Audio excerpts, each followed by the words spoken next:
बारातियों की नजर सबसे पहले पनीर वाली सब्जी पर क्यों जाती है? बने रहिए हमारे गड़बड़ सड़बड़ ब्लॉग पे और बताएंगे सारा कहानी शादी से लेके एंड तक। तो वर पक्ष के लोग शादी के लिए जब परछावन के समय में साज-बाज के साथ परछावन करते हुए अपने देवी देवता के दर्शन करते हुए जब शाम को इकट्ठा होते हैं और बाराती लोग फ्लोरों में बैठ करके जब जाते हैं तो रास्ते में मन में लड्डू फूटते हैं कि जल्दी बारात में पहुंचे और खेला खाने को मिले। तो चलते हैं दूसरे सीन की तरफ दोस्तों। दूसरी बातें बाराती में पहुंचने के बाद सबसे पहले लोग रसगुल्ले पर टूटते हैं। रसगुल्ला ठूस ठूस कर खाते हैं। ऐसा लगता है कि मानो जिंदगी में कभी रसगुल्ला खाया ही नहीं है, इतना ठूस ठूस करके खाते हैं।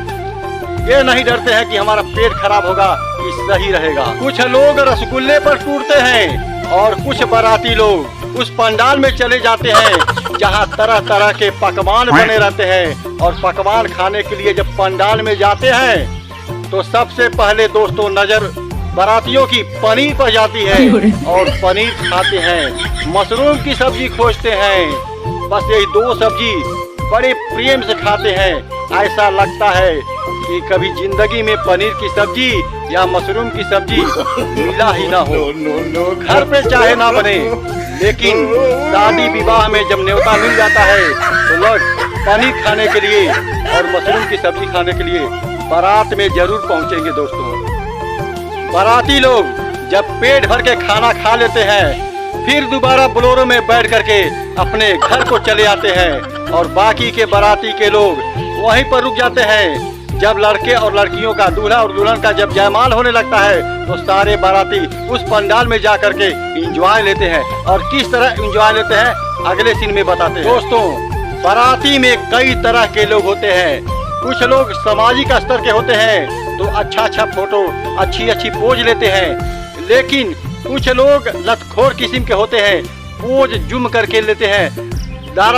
खास करके तो लड़कियों का जूम करके लेते हैं और यहीं पे लोग लतखोराई करते हैं और लड़की पक्ष के लोग लातम घुस्सा पीटा करते हैं। तो सामाजिक स्तर से बनिए और बारात में जाइए जयमाल पर तो सामाजिक स्तर से रहिए, वहाँ पर किसी को तकलीफ ना हो और मान सम्मान आपका ना जाए। और गलत तरीके से जयमाल पर आप फोटो खींचेंगे तो कन्या पक्ष के लोग आपको लातम घुतम तो जरूर ही मारेंगे। तो इस मार से बचे रहिए और अपना मान प्रतिष्ठा बचाते रहिए। चलते हैं अगले सीन की तरफ। अब चलते हैं दोस्तों जयमाल की ओर, जहां दूल्हे और दुल्हन एक दूसरे को वरमाला पहनाने के लिए तैयारी में है।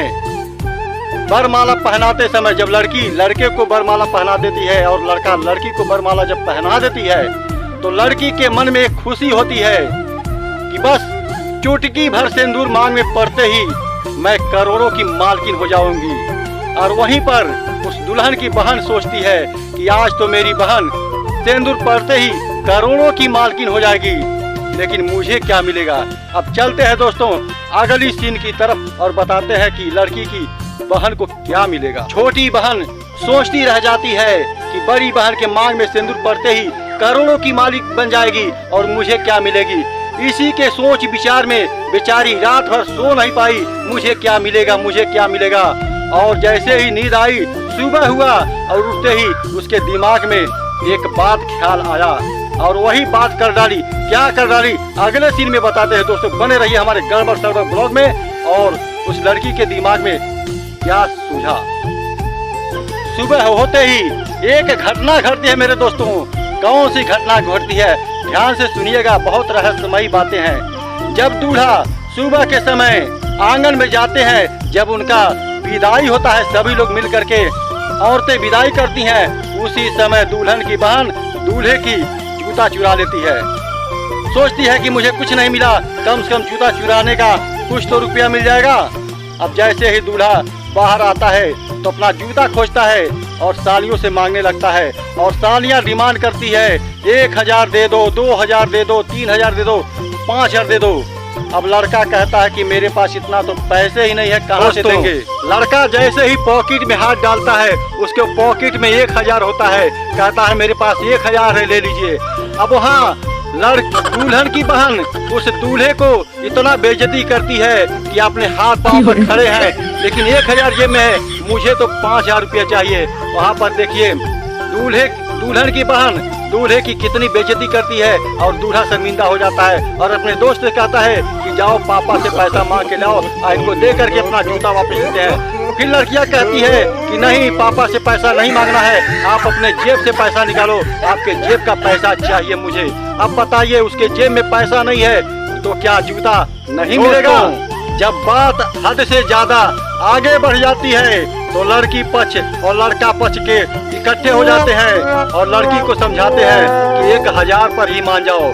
बहुत कहने के बाद वह लड़की 1000 पर मान जाती है और दूल्हे का जूता वापस कर देती है और दूल्हा हंसी खुशी से अपनी दुल्हन को लेकर अपने घर के लिए रवाना हो जाता है। दोस्तों, अगला एक इम्पोर्टेंट बात मैं अभी बताना चाहूँगा उन लड़कियों के लिए जिसने जूता चुरा करके अपने दूल्हे जीजा को बहुत बेरहमी से इंसल्ट किया था, उन्हीं के लिए एक चेतावनी अगली सीन पर। जूता चुराने वाली लड़कियों, ध्यान से सुनो। जूता चुराने से 1000, 2000, 4000, 5000 मिलने से आप धनवान नहीं हो सकती। मेरा सुझाव मानो तो दूल्हे का भाई को ही चुरा लो, आप अभी धनवान बन जाएंगी। जूता चुराने से कोई धनवान नहीं बनता। तो हमारे गड़बड़ सड़बड़ ब्लॉग देखने के लिए यहाँ तक दिल से थैंक्स। और मेरी वीडियो अच्छी लगी हो तो कमेंट में जरूर बताना और कितना अच्छा लगा वो भी बताना और हमारे वीडियो पर बने रहना। इसी तरह के अच्छे वीडियो मोटिवेशन से लेके कॉमेडी ब्लॉग तक मिलता रहता है। अभी तक हमारे चैनल को सब्सक्राइब आप लोग नहीं किए हैं तो प्लीज़ मेरे चैनल को सब्सक्राइब कर दीजिए, बेल आइकन को ऑल पर क्लिक कर दीजिए।